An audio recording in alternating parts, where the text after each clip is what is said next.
Refugees. Who are they? They are people who have fled war, violence, conflict, or persecution and have crossed an international border to find safety in another country. There is a long history of refugees coming to America.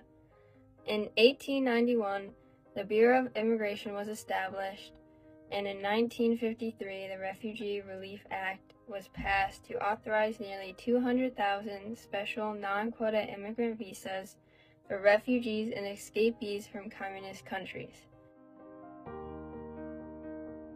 The current refugee situation has affected the United States on a national, state, and local level.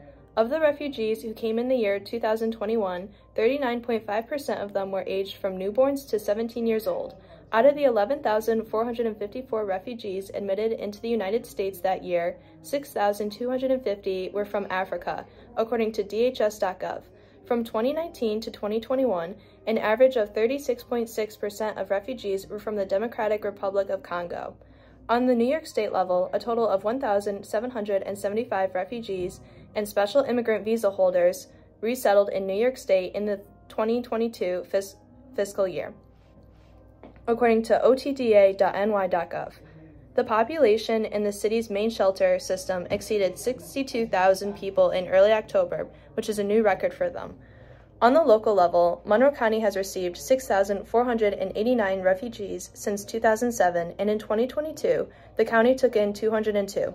These refugees mainly came from a country in Southeast Asia called Bhutan, according to NewYorkState.com and otda.ny.gov. Refugees often undertake long, exhausting journeys with inadequate access to food, water, sanitation, and other basic services, which increases their risk of communicable diseases, according to WHO. The reason they take part in these long, difficult journeys is because their homes are being taken over by intense wars that cause inhabitable situations. One specific group that is especially impacted by this is refugees from Somalia. Over 300,000 Somalis have migrated to the United States because of political insecurities in their home country, the Somali Civil War, and a severe drought which has impacted their food supplies and caused massive hunger, according to unrefugees.org. For Somalis specifically, most are Muslim and can't speak English, so adjusting to the United States culture can be very challenging.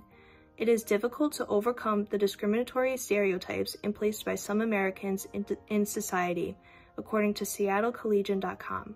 The feeling of isolation felt by refugees from Somalia, as well as other refugees, is very prominent and makes it difficult to effectively create a living in the United States.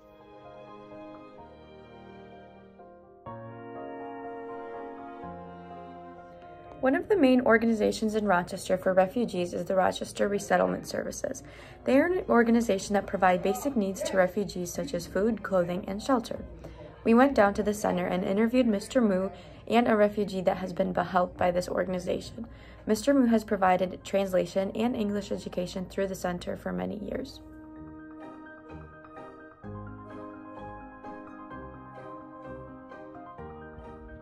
You can go whenever you're ready. Okay. Hi, my name is Mr. Mu. I am a language teacher in Spencerport High School, and I have been volunteering at the refugee center in Greece for about 80 years now, doing translation and also teaching English.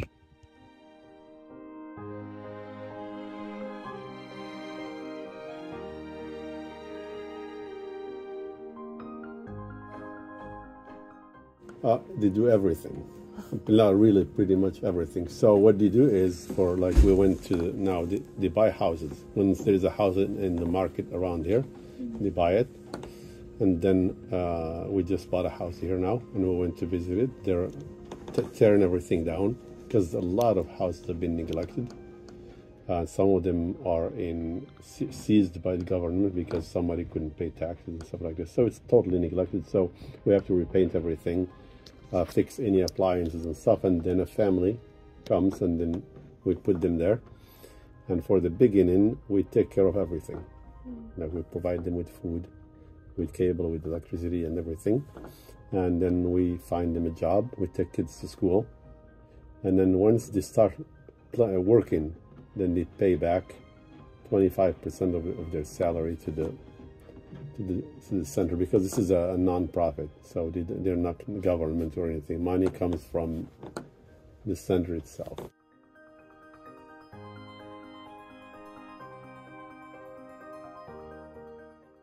So what can other citizens do to help?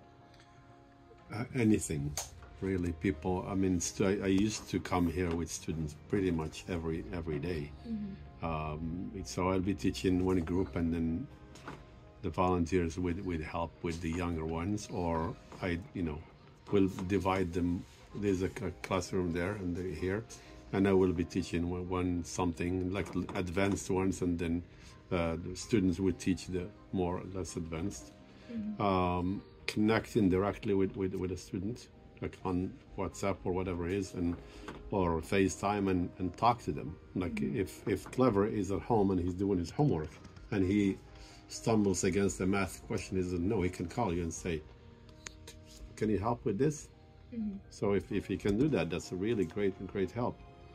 Come in driving here and say, hey, let's go to the beach, because they have no way to do that. They say, oh, we're going to the beach today, let's go get Clever and his brothers, and then we'll take them to the beach. That would be so great. Mm-hmm. The organization takes many forms of donations, such as money, basic home supplies, clothes, and appliances. Citizens can also volunteer their time and skill, such as helping teach a school subject to the refugees that are in school. Thank you for watching. Please donate anything you can.